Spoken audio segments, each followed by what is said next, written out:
Hey everyone, welcome back to Breakthrough Innovation, where we uncover what it really takes to lead change, create value, and build what's next. I'm JL Heather here with my co host Preston Chandler, and together we lead Centered, a firm that helps organizations navigate complexity, spark creativity, and unlock the full potential of their teams through innovation, coaching, and strategy. Today's guest believes something deeply and unapologetically simple: leaders change the world. HR Huntsman is the founder of Leader's Edge, a leadership strategist, executive coach, and speaker who's delivered more than 4,000 talks to nearly 400,000 people around the world. Before bringing his work to small businesses and executive leaders, HR spent over 2 decades building nonprofit up from the ground up, leading global humanitarian efforts, responding to disasters, and witnessing firsthand what great leadership can accomplish when vision, clarity, and accountability come together. Today, he applies those hard earned lessons to help business owners build workplaces that attract talent, sustain growth, and allow leaders to become the best versions of themselves. HR, I feel like you are going to have some great stories to tell. Welcome to the show. Thank you, JL. Preston, pleasure to be here. Thank you for the honor. Awesome. I'm looking forward to this. I mean, Yeah. like, what was that? 400,000 people? Yeah. That's impressive. That's a That's lot. Thank impressive. you. Thank you. I do think, though, to start off, given some of your background, like you've seen leadership in some of the most intense, high stake environments imaginable. What did some of those early experiences teach you about what truly separates good leaders from great ones? That's a great question. So, I didn't grow up in any kind of leadership background or home or culture. The home I grew up in was really dysfunctional, alcoholism, abuse, nothing positive, really. So, I didn't grow up with anything like that. So, since kids like me don't go to college, that's why I was told kids like you don't go to college. I joined the military. And so the military was my first initiation into leadership structures where I saw this command and control, as you can imagine. And sometimes it Awesome. has to be that way, even in business.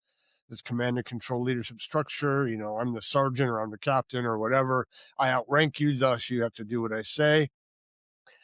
So obviously that's very high stakes, right? There's a lot, the military is responsible for. So that was my first indoctrination into that leadership style. I met a man, John Simmons, that is going to become at the time my first positive male role model in my life. And he showed me a different model that I've tried to carry into my business professional career. And that Mm. is the model of the servant leader. And the servant leader isn't just trying to get things done. The servant leader is trying to build people. And so I watched how he led differently than the military machinery around us. And I've tried to model leadership through the rest of my career. I was just a kid then, and then I started my first company. I was 28, and I had to grow out of. I initially saw myself heading into that command and control. Let's just get stuff done. You do this, you do this, and in my 30s, I made what would be my biggest leadership breakthrough, and I said to myself, I can't go down this road. I'm going to stop using people to do work, and I'm going to start using work to build people. And that was a Mm. big shift. That's a huge shift. I Yeah. Some of those military stories. It reminds me of jail. What's the sub commander, the nuclear Oh, submarine turn the commander? ship around. Turning the ship around. Yeah. Have you read that book? Heard about that? HR. Turn the ship around? No. I've heard best dang ship in the Navy. Yeah. No, turn the ship around's definitely a different book. It's Okay. really good, and it kind of gets into what you're saying about not using people to do the work, but using work to build the people. Like I Right. love the way you said that. Thank you. Yeah, that was a big shift for me, and I teach that everywhere I go now. Yeah, because I think when you build the people, the end result is they're going to turn around and build the company. They're For going to sure. turn around and solve the problems for the customer. They're going to turn Yeah. around and do things that they probably wouldn't have otherwise done because they're invested. Yeah.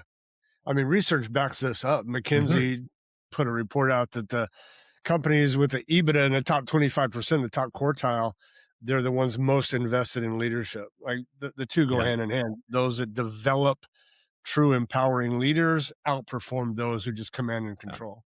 Well, and I really like what Simon Sinek, I think it was Simon Sinek.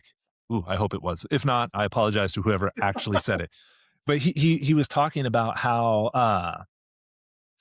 do you say it? Basically saying like putting customers first was the wrong answer. Right.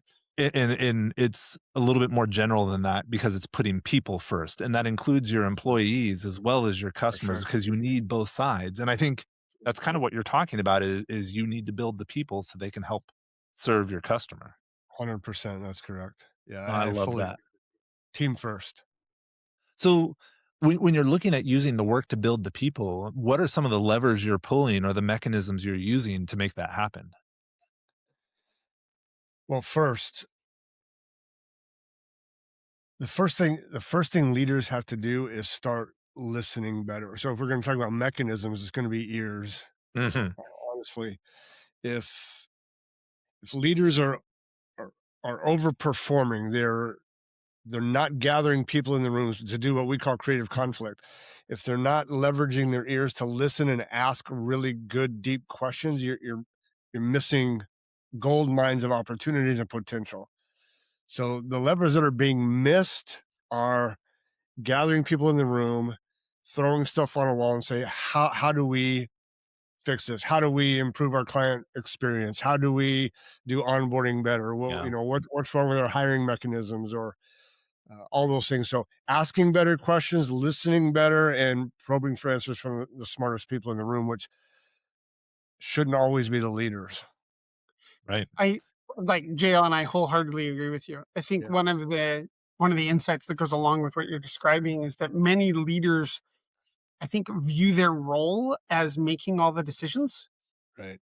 and it can be really difficult to shift that to be, as you put it, HR, asking the better questions Yeah. Yeah. instead of making all the decisions. And I think that breaks that breaks some leaders' minds.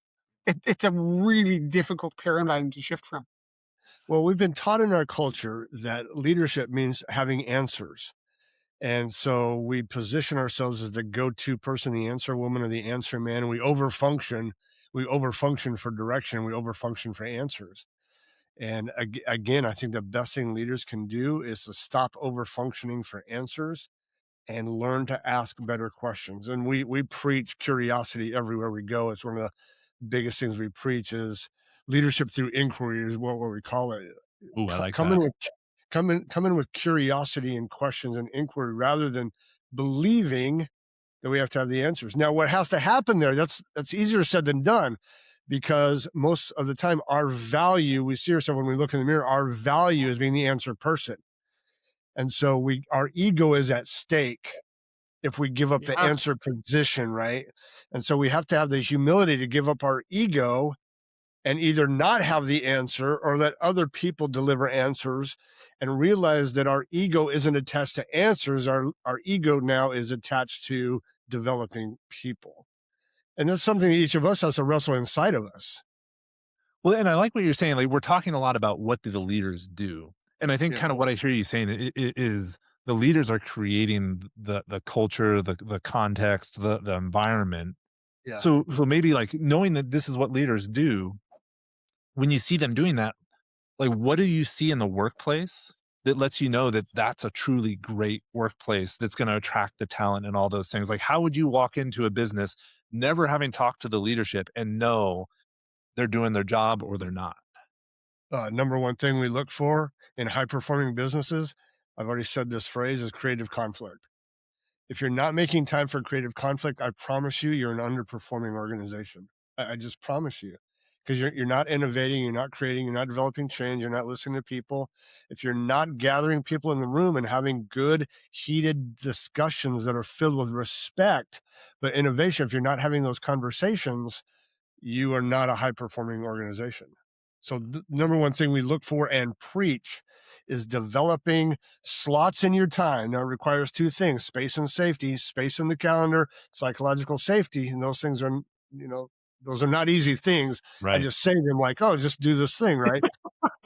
those, those are hard won milestones on the battlefield, creating Right. time in the calendar and psychological safety where trust is developed, where people can come and say, I disagree, or I have an idea, or that's not the way I would do it, or JL, what do you think? Or Preston, I don't know about that.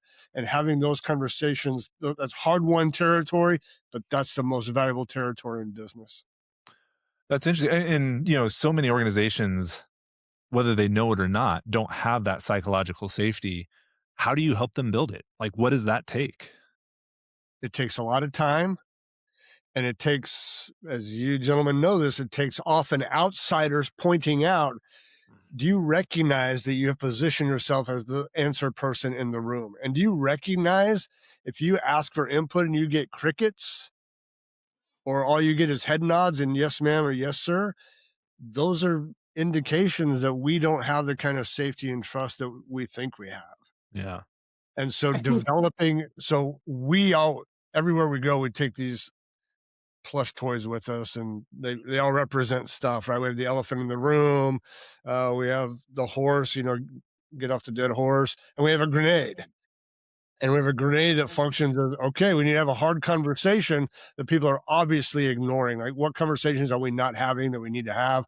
We throw the grenade in the room, and we're off. this I this reminds me of a quote from, I believe it's Taiichi Ono. He was like founder of Toyota Production System. And he said, "No problem is a problem." And to me, that just says that if your system is not telling you about the problems, that's a big problem. If your Yeah, people aren't telling you about the problems because they don't feel safe to do it, that's right. that's a big problem. We've worked with people in the past who were like, "Oh yeah, it's all going great. There's no complaints," and I'm like, "Huh, You're just not hearing it. interesting." Right, you're not Or hearing, you're not making it safe to say it. or if you have a line out your door every morning of people lining up to get your input on the problems that they're facing, all your Yeah. department heads are lining up waiting to knock on your door. Uh, those problems are not the real problem. The real problem then is how we're solving problems is we're misfiring. Yeah. No, it's an empowerment issue at that point, Yeah, for which sure. maybe leads into like a really good way to kind of wrap up the conversation. Because I think so many people hear what you're saying here and what we're talking about on a regular basis. But what they don't get are some of the really the tactical things. So if there is a business owner listening and they wanted to make that change, well, maybe it's over the next quarter, whatever, to improve their leadership and their team's performance, what are the tactical things they should be doing when they show up to work tomorrow? Sure. So first of all, this is hard. It's hard to make this change from just being a director and giving direction and answering things and putting out fires to having a truly creative conflict culture where Right. innovation and creativity takes place. The first thing I would say, it's hard. It will not happen overnight. You have to dedicate yourself to putting these slots on the calendar and saying, okay, once a month or twice a month, we're going to set aside an hour to put up on the board. How do we question? How do we improve client experience? How do we improve marketing performance? And put those questions on the board and make space, because you're going to get silence at first. If you're not used to this, they're going to be waiting for you, the leader, to say, this is what I've been thinking, and to call on people and listen really well and don't defend and don't get insecure and be consistent about those slots. So roll up your sleeves, buckle up, have the guts to have the hard conversations, do it again and again. And you got to get in the reps and do not think it's going to happen overnight. In that from that perspective, like what is the time frame leaders should be looking for? Before we have this culture of performative Or excellence, or before they see just progress. Yeah, yeah. you'll see progress if you are disciplined to really listen and not jump in and not give it. If you're disciplined to truly listen and give freedom for disagreement, you'll see change in, let's pretend you did this every other week. You'll see dramatic change in 2 months. Okay.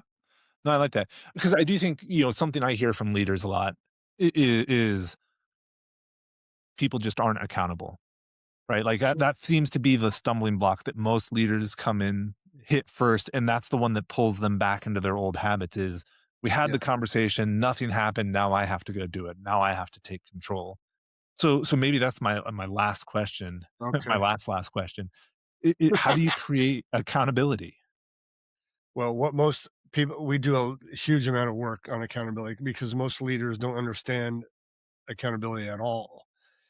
Most leaders today think accountability is extrinsically motivated through a combination of carrots and sticks. If I give enough Yeah, Yeah, free yeah, yeah. time or PTO or pay or bonus, and the research just doesn't back that up. You're going to see a quick spike in performance when you get a raise or a bonus or a spiff or whatever, and then it'll go back down to this level. So if those leaders don't understand the mechanisms of intrinsic motivation, which are three, by the way: mastery, autonomy, and purpose. Daniel If Pink.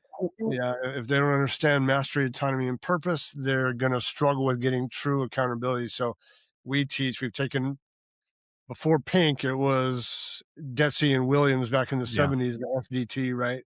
Self determination theory. We've taken that work and created now what we call the map to success: mastery, autonomy, and purpose. And we help teach leaders intrinsic motivation. Pink has done some of the same work, and getting true mastery, developing autonomy, weaving people's purpose with the mission of the organization. When leaders understand intrinsic motivation, then you have a true opportunity for real accountability. If you don't understand that, you're not going to get the accountability you're looking for. yeah. No, I love that, and I think, accountability is the problem I think most leaders have that they Sure. may not Well, fully we hear all the understand. time. Yeah. Yeah, Yeah. yeah. No, Yeah, that's and you're great. right. They don't understand the mechanisms, how it works. They just Right. want get that sales metric up, hit those numbers, get the revenue feeder. They just want that, and they'll either more lashes on the back Yeah, or more carrots in the bin, not realizing that's not actually how humans perform. yeah, And too often their actions directly destroy the motivation. For sure. Like yeah. when they think that they're helping, but they often do the Yeah, exact wrong thing. that's right. Yeah, no, that's right. And this conversation, I think, could go for another, like 20, 30 minutes easy. Unfortunately, we do have to wrap up. HR, I do want to say thank you so much for your time.